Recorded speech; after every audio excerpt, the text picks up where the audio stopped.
Happy Monday, everybody. It's Monday, July 24th, 2023. Welcome to PREK-12 Education Talk Radio. My name is Larry Jacobs. Thank you so much for being here with me. Maybe you're listening on the archives, and you know we archive everything over at ace-ed.org,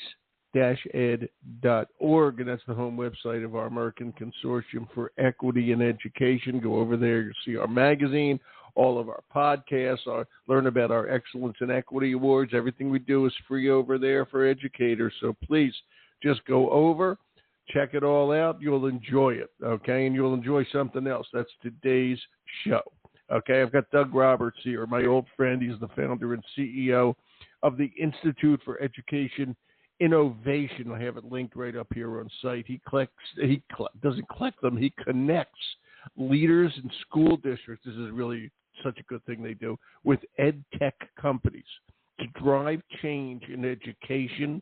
And he's the creator of through the organization, he's the creator of the Superintendent's Choice Awards, which recognizes innovative ed tech solutions. All right, we're going to talk about their upcoming equity meeting. Sorry, Doug, I just lost that workshop. Thank you, I lost the word. Their upcoming equity workshop. All right, they're a group called IEI, Institute for Education Innovation Lead. Okay, and we're also going to talk about the Superintendent's Choice Award. So without further ado, let me bring on Doug, and I just want to remind everybody if they want to get in touch with me, which a lot of people are doing these days, Larry at ace-ed.org. Don't hesitate to write me with ideas, etc. I meant to say that before I introduced you, Doug. How you doing this morning? Yeah. Good morning, Larry. How are you? Good to talk to you. I'm all right. I'm good. We're slogging through summer here. Where were you today? Are you in New York? Long Island? Summer in Maine, not a slog, my friend. I know. It's nice up here. It's been perfect. That's paradise. I'm home on Long Island.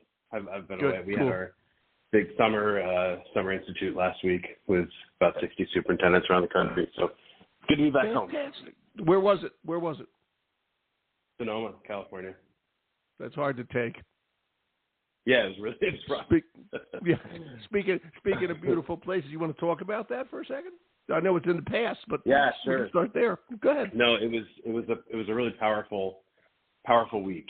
Our theme for the year, our theme for the year is creating empowered spaces to cultivate leadership, and we did that in so many ways. But I think one of my favorite sessions is always it's sort of like an open mic, but during the day in a conference version, and we ask our members to just give us 5 minutes or less on something that's moving them, something they're proud of that they did in the last year, something that they're thinking about, or something powerful that they're working on. And we had everything from just inspirational stories about a time they gave a Rick Cobb from Mid-Del, Oklahoma. He gave a kid a chance to walk with the honor roll despite failing one class, and that kid came back, and it was a math class, and that kid went off to the military and came back and is a first-year teacher this year. And, wow. That's a great story. That's a great story. Yeah, I love that.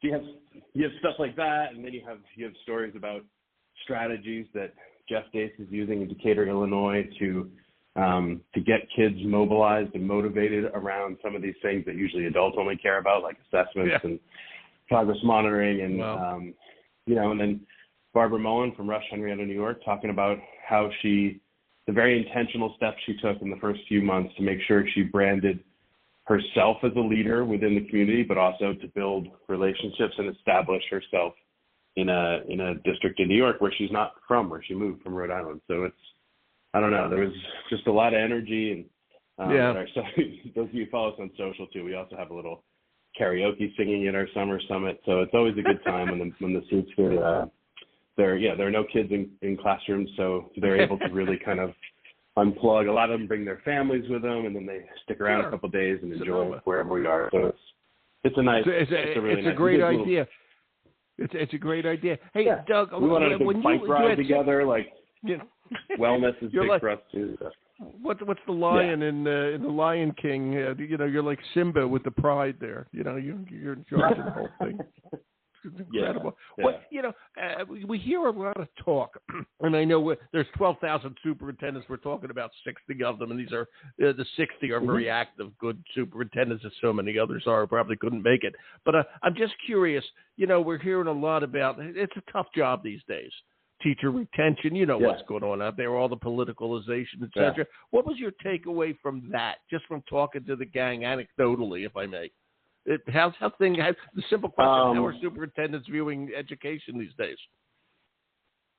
Yeah, I think a lot of the themes this week were, here's why I'm excited to stick around, but this is not easy. And, like, how do we basically, so we spent the week, our workshop goal this week was to sort of sharpen our skills around strategic planning. So how can we, basically, if we're really good at building a strategic plan with our boards and leading the district through the implementation of that plan, the discussion and ratification of that plan with the public, then, this political stuff is sort of like idle hands of the devil's playground, right? Like if we're not driving the district forward, if we're not working actively with our boards to put together a plan that makes sense for kids and teaching it, we're the teaching and learning experts in those rooms. And if we're not able to put together a plan, built with consensus from the entire cabinet and principals and teachers, et cetera, then we're going to have a harder time, and more people are going to kind of throw weird political things at us, because that means we're not moving in a direction. So we really broke it down we got everybody into very small groups of 4 or 5, and people could just kind of talk through what they're working on. And we workshopped. We workshopped. Sure. We woodshedded everybody's strategic plan. So it was that kind of a practical session. And I think that's what we're clinging to, because, while we were there, the super weird story came out from Florida that, if I'm being honest, I'm pretty angry about, that they're writing into their state. Oh, right. Which one? And that's where we are now. We got to ask which one. Yeah. Oh, this is the one that writes into the state standards that kids are to be taught that slavery was beneficial in some ways to the enslaved people. Many of them were blacksmiths. I heard that clip this morning. Yeah. So therefore, it really helped them find a great profession. Yeah. What a load of crap. And so we're all together as this is being discussed, and there's a large state, influential state, preparing to write standards where teachers are supposed to teach this to kids, and we're supposed to, just smile and adopt that. And it always happens when we're together that this stuff comes out, and that had some people pretty frustrated, and some of what happens at IEI stays at IEI, like part of what we do. Yeah, and I'm not talking about like the evening fun stuff. I'm talking about. I know what you're talking about. The comments. Yeah, there are things are things that they need to say to each other that we need to listen to, aggregate, synthesize, remove from the individual, so that we can say them in public. And, we put out a statement yesterday and Sunday because it just got ridiculous how it was spinning around in the media. Like, I'm not going to be sitting there as the leader of a group of superintendents not reacting to the idea that state standards should talk about how great slavery was. It's just not. It's not what our values are. It's not what our mission is. So I would like to do more than just put out statements, and we're working on how we can do more. But anyway, it was that kind of a week where we're like, let's focus on our planning work, and let's just be really good at our jobs, and then some of this other stuff may not matter as much, because in our room with our board and our public, if they see us doing great work for kids, then a person's political ideology is going to matter a lot less. Yeah, and it's just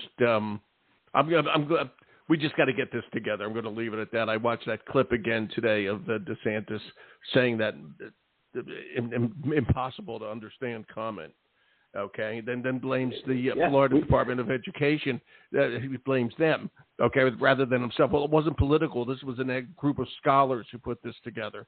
So it's nauseating. We believe we stand with teachers who want to teach the facts about what slavery was and was not, and that's it. It was an economic institution that benefited the people who owned the place. That's what it was. That's right. There's no way you can prove that there's anything but that. So that's what we want teachers to teach. And, if a state is going to change that up, that's problematic. And we just hope that, I hope our colleagues in the industry are going to start to, I'd like to see some of these companies just stand firm, especially those in the content and curriculum side of the business. Like, we're just not going to do that. And if your state doesn't want our stuff, that's fine. And we had to do the same thing 15 years ago with evolution, right? Like, if your state doesn't want to teach evolution, that's great. You should use someone else's curriculum because we teach science. So, I'm not seeing an uproar from our industry yet, and a refusal to do this kind of work. I see people, I see the College Board revising how they're going to, their AP African American Studies course so that they can work in a specific state. And, that, just put it this way, that sort of revision kind of pandering, pandering, if I may. Yeah, and that's not, that we want partners. We carefully vet all the partner companies we bring in here, and this is one of the things we vet for. We want to make sure that they are aligned with our mission and values. Good man. And and on that note, thank you, Doug. They were great comments, and I couldn't agree with you more. On that note, you're vetting companies out there, and I think what you do, over here we believe in industry voice. Okay, the industry has a tremendous amount of importance to the education profession. A lot of people don't actually realize how important it is, but it's a symbiotic relationship between the industry, and the educators. Okay, and a lot of the people in the industry are educators, but it's a different outlook on things. All right, and it's just so darn important. And you put this together, and this is one of the things that you do so well at the Institute for Education and Innovation.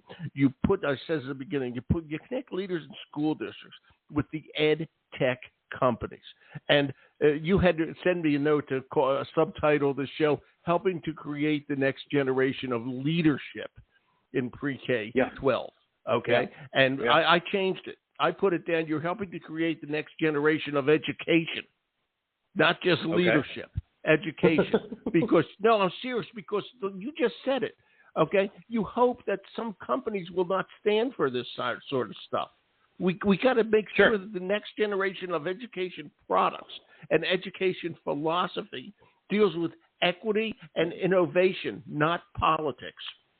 Okay? Yeah. And that's really what you're doing. And I know you work with the school district leaders. All right, but your work, impacts the entire profession. Obviously, that's what they do. Yeah, and I mean, it's just to me really important. Yeah, it really is. And on that note, I have to ask you. You have this thing. I'm going to go down this list for you. Pardon my long segue there. IEI, Institute for Education Innovation, LEAD. Okay. Yep. You're trying to stock, and this word is everywhere these days, the pipeline. You're trying to stock the superintendent pipeline, which is I think small these days, with, I don't know, maybe I'm wrong there, with emerging leaders, in the school district. Talk about that. I'll just focus on that for a few minutes. This is the highest turnover rate we've ever seen of educators and educational leaders. The vacancy rates of superintendents are higher than ever. The average tenure of a superintendent is not increasing, it's decreasing, and it was already only like 2.5 years. So we're getting worse in that regard. I thought it was up. I thought it was up the last few years, and then it went down again. Yeah. And then we're seeing, the average age of retirement's going down.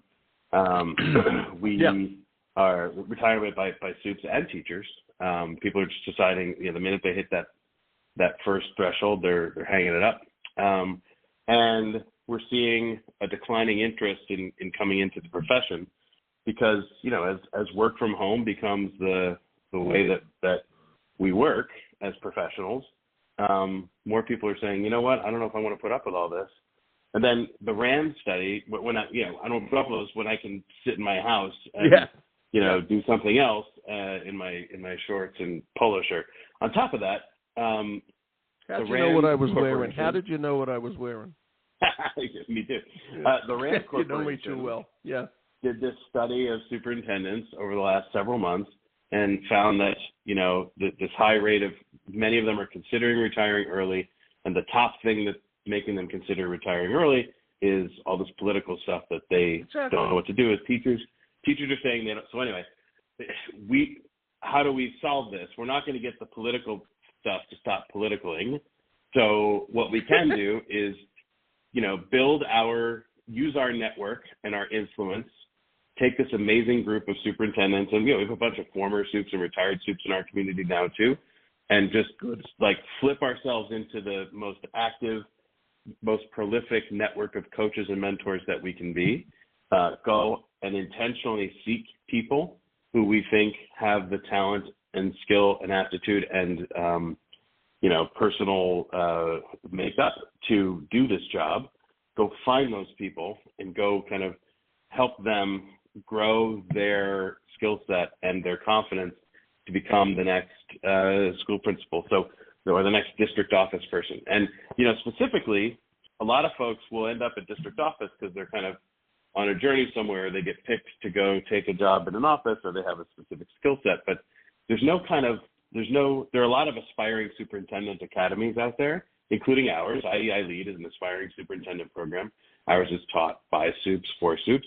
But we decided to partner with Howard University and Dr. Sean Josephs to build what we think is the first ever credit-bearing aspiring district leader cohort. So this fall in November, we start the coursework.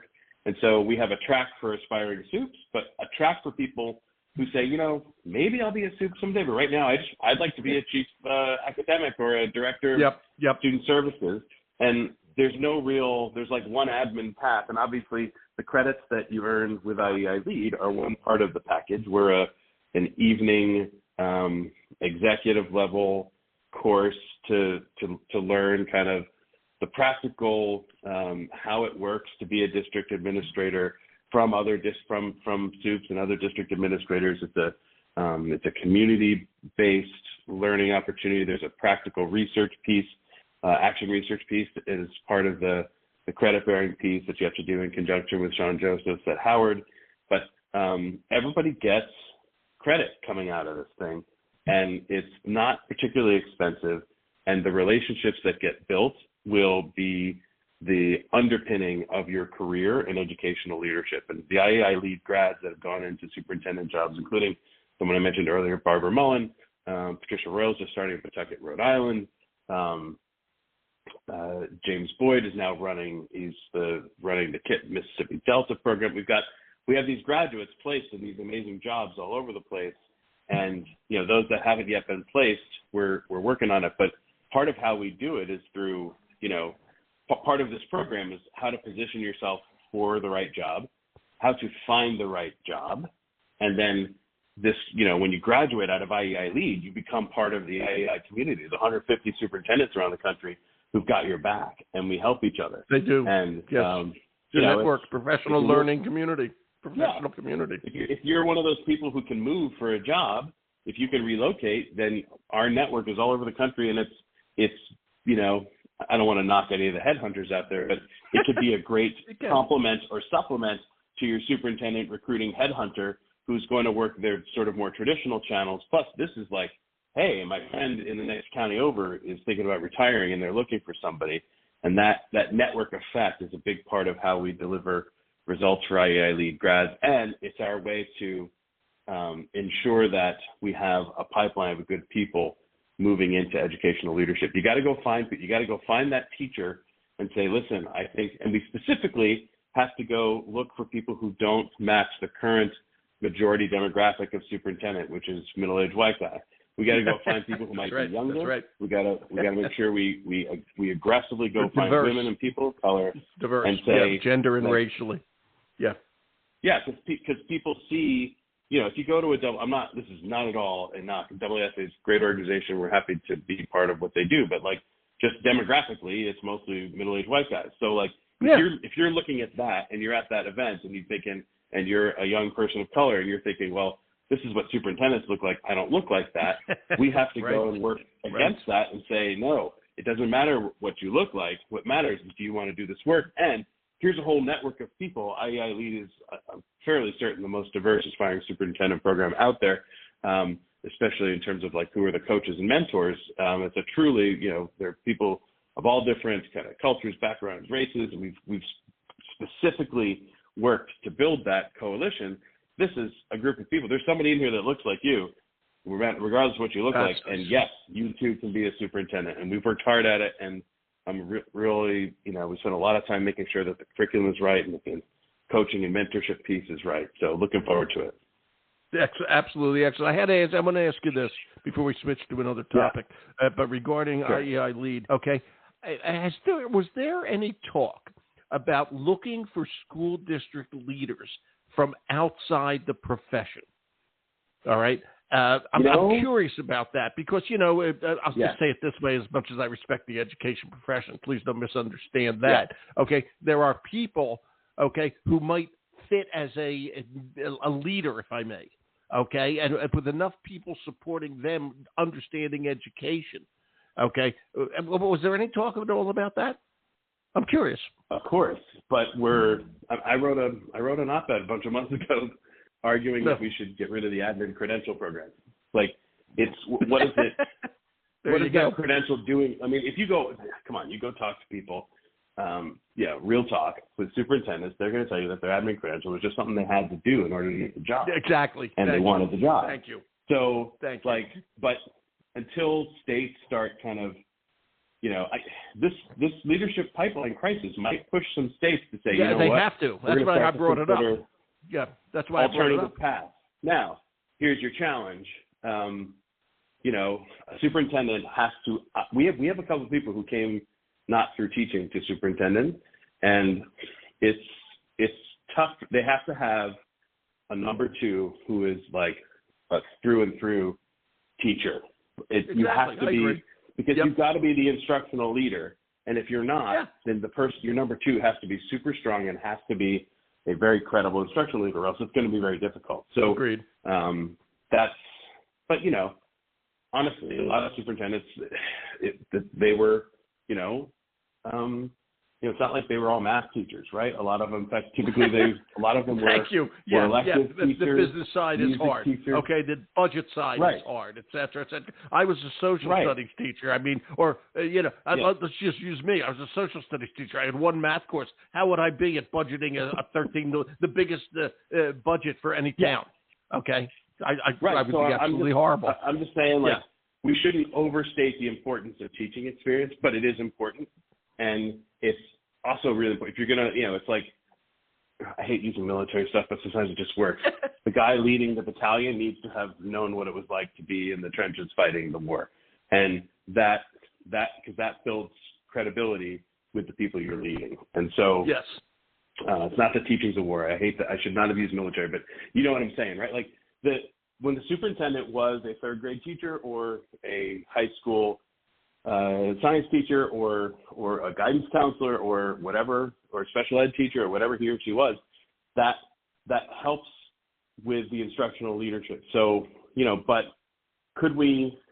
one of the challenges we have, and I want to reference my good friend Jess Gartner and Gretchen Thompson with Alleview, with the financial stuff, districts have trouble with transparency around finances, and that's partially because some soups are just not financial people, so they have to trust That's a CFO. my point.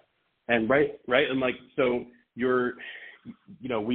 we don't require soups to be financial wizards, but we do want them to be instructional leaders, and there probably is some room for us to consider that if somebody has really strong, municipal financial skills, that could be treated at least somewhat on par with instruction, as long as you build a team. And you said it at the beginning.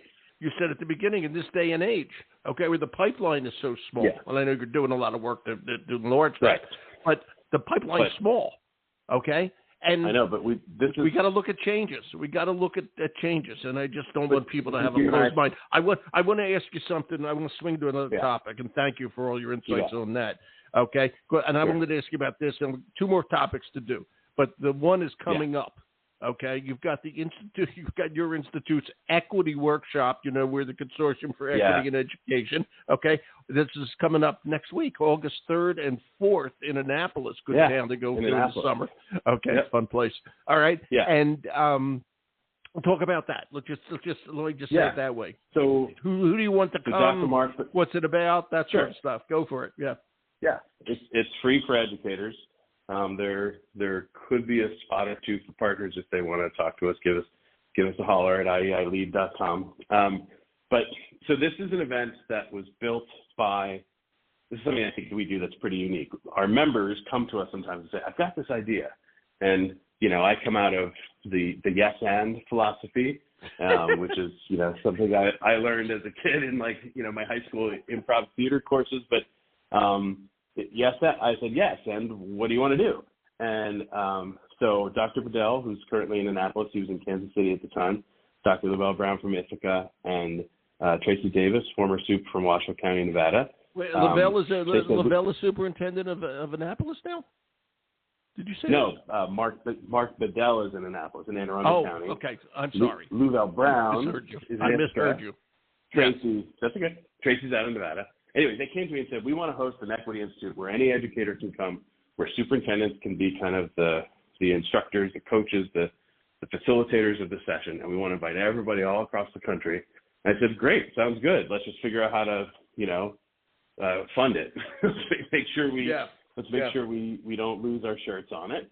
And we do this. We essentially run this as a nonprofit within the IEI business. It's work that we do that's mission aligned. Our main business are the 3 superintendent summits, and so the vendor role here is really as an ally and a listener and a supporter. But the sessions are very intense, and any educator can sign up to join us. We still have a few spots left, and good. the different of those 3 folks I mentioned, Tracy, Mark, and Lavelle, they host it in their city. So last year it was in Ithaca.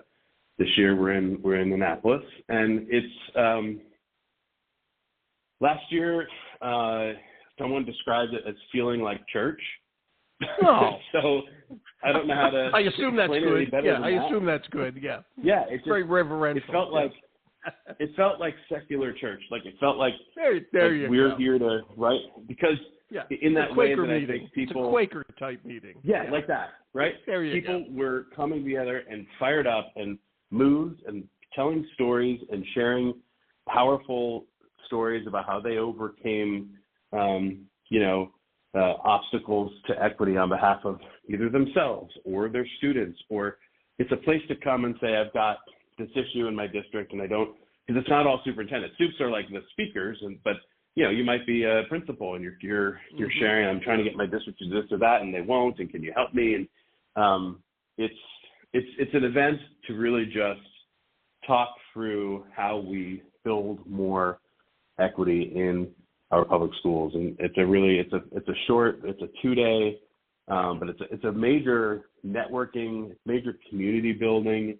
The people who come to this typically come away feeling pretty energized and ready to go and get new ideas. How many people will be coming? Do you have an idea yet? It's going to be 80 to 100. We'll see. That's wonderful. How it all That's excellent. Shakes out. And I have to ask this just out of curiosity. You're in a great place. The population density around Annapolis is tremendous. Okay, just Baltimore and Washington. Baltimore and Washington is tremendous. Okay, but you got Philly and everywhere else. Regional. Yeah.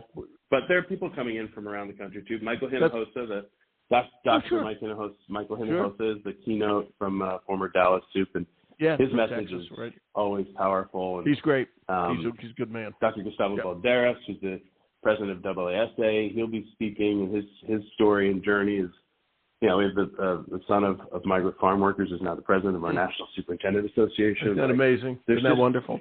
It's an uplifting time, and I hope people will come join us.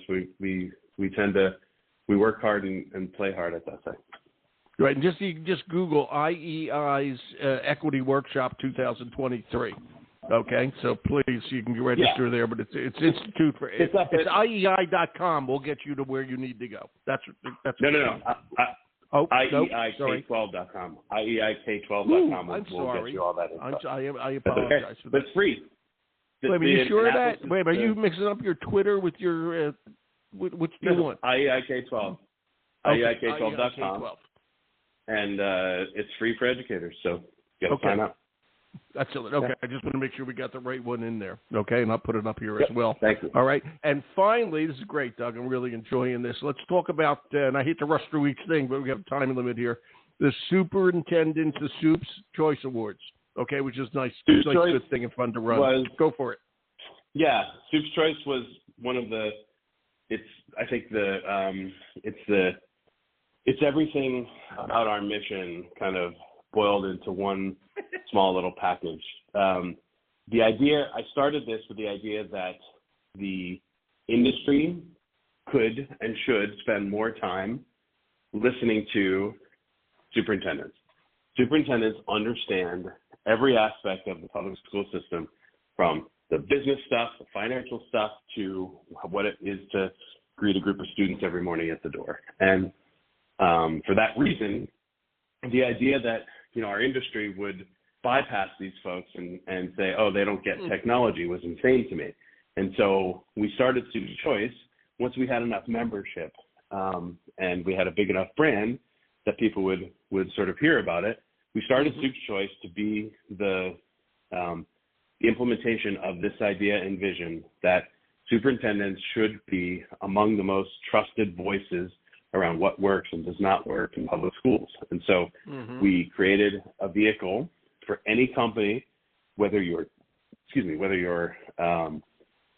pre-angel or raising your Series A, or owned by private equity and been around 100 years. Whatever size you are, everybody can afford a few $100 to put an application in and get input and feedback from real city superintendents. Like, Soup's Choice is not, it's not the industry giving itself awards, right? Right. I don't have anything to do with who gets what award. I'm not involved.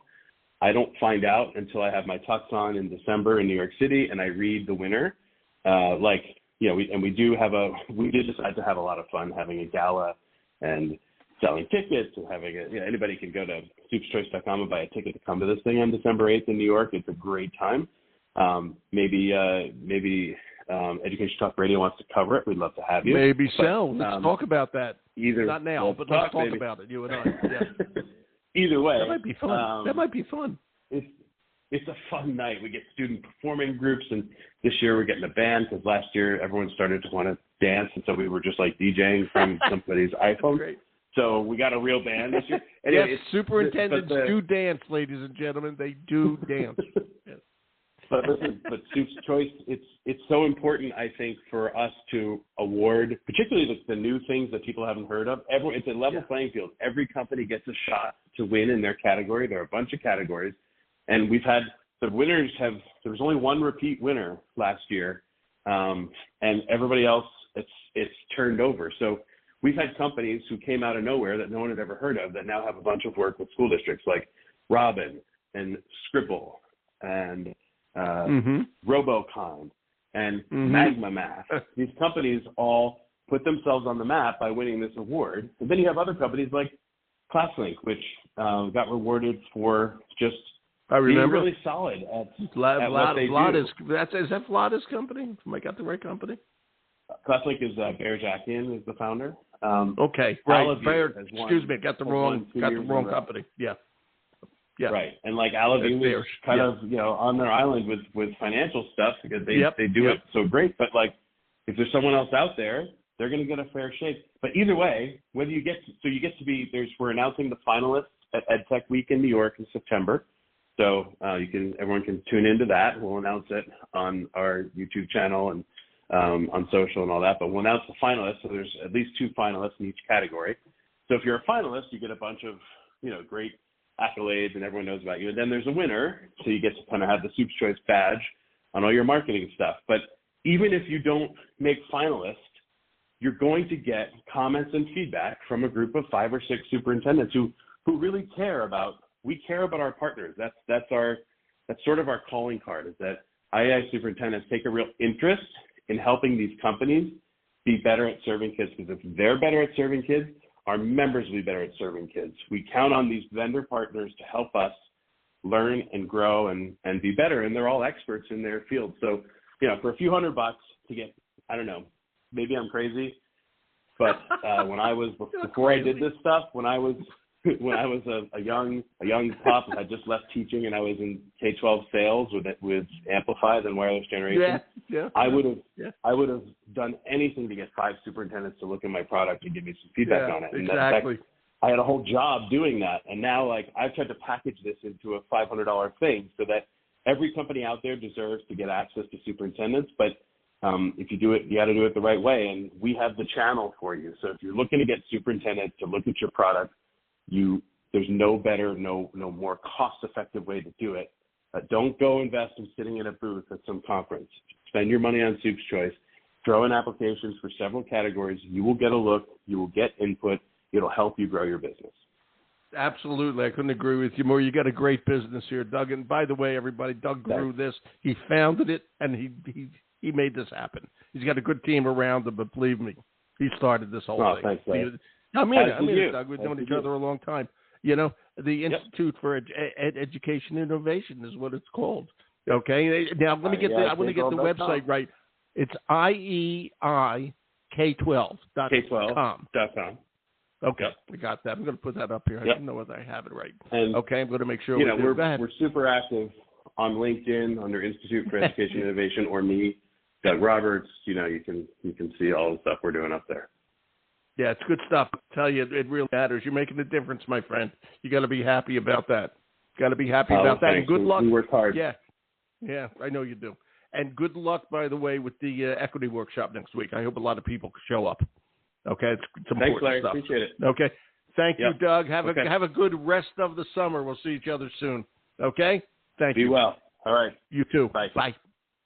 Okay, well, Doug Roberts, everybody, at the Institute for Education Innovation, IEIK12.com. All right, and he's got a ton of stuff going. The equity workshop, the IEI lead, the Superintendent's Choice Awards, good stuff. We'll archive the show at ace-ed.org. You got any comments or questions for me? It's Larry at ace-ed.org. Hey, thanks for listening. Thank you, Doug.